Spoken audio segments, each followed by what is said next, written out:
Well, we had another round of discussions, and what we're trying to get towards is economic normalization. These are two countries where the political dynamics and the political fights have really, I think, hampered economic growth for young people. What we're trying to do, what President Trump has tried to focus on, is how do you bring jobs to the region? How do you get young people into careers where they stay and they grow and hope becomes part of their existence? And so what we're trying to do is upend the political process by just focusing on the economics, job creation, and that's what we were here to do today. So it seems a lot like what just happened between Israel and the UAE. Is there motivation from that agreement that this could happen with Serbia and Kosovo? Look, I think every country is completely different, and so they have their own unique set of circumstances. I'm not sure that I could relate the Kosovo-Serbia issue to any other problem. It's been a long-standing problem. I think we are making a lot of progress. As you know, we last year made historic agreements on the first ever air flight between Prištine and Belgrade, a rail agreement and a motor agreement. So we took these three historic agreements and really furthered them and tried to get the two sides to come together to do economic normalization. And you mentioned you've advanced the economic issues embraced by both sides. Was there any progress made on that front today? I think we did make progress today. We still have more to do, and we will meet again tomorrow to try to hammer out and keep pressing on. Look, I'm somebody who wants to keep trying, and I'm not going to take no for an answer. And so I've been at this with both sides for a very long time, and I want them to constantly reject the political and think about job creation. And so the economic normalization, to me, is really the focus that we have to stay on. And do you think that political agenda on both sides is standing in the way right now? Do you think that could be shattered a bit? I think we have 20 years of political fights that politicians like to do politics.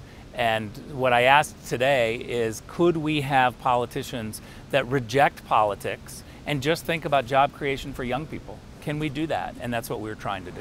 And what role has the president had in these talks, and what do you think of his feelings on how things are going once you report back to him?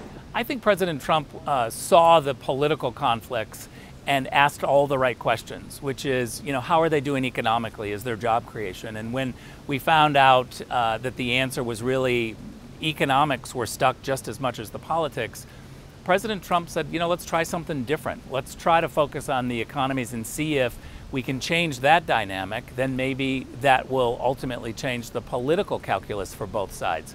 If your people have more jobs and there tends to be excitement about the future, industries coming in, careers that are being developed, then I think the political fights become fewer.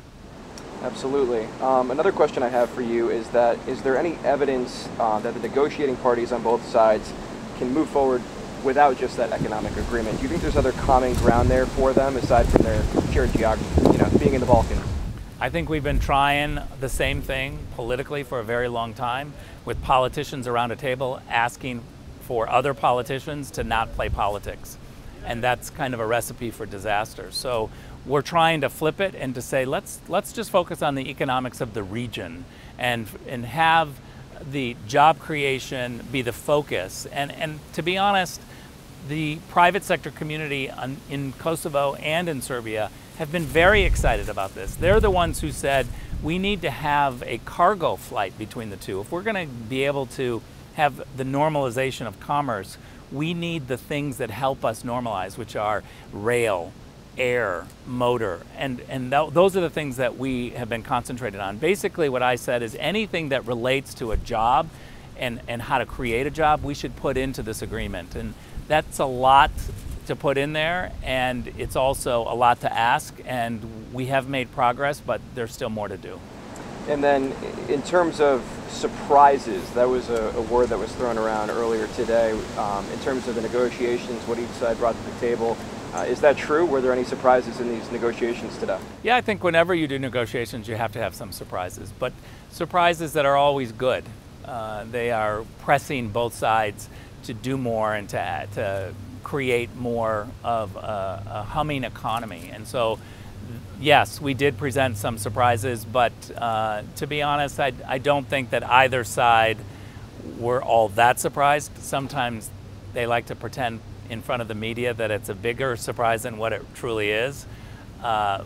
Both sides were briefed in theory, and I think we have made progress, and I'm hopeful for some sort of solution.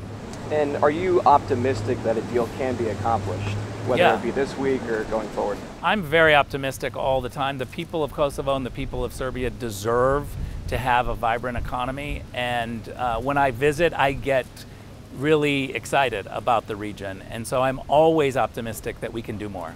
Now, some people might be asking, why is the administration focusing on trying to establish peace between these foreign nations when we have, unrest going on in cities across America? But what can you tell the public in terms of how important, a negotiation like this is? Look, these are places that are in Europe, and we should be able to have American companies and European companies, the West, right? The Western companies being able to expand in these regions, but there's a perceived conflict. Whether or not there is a conflict, there's a perceived conflict, and many industries and many U.S. companies are hesitant to expand there. This is going to be great for U.S. jobs.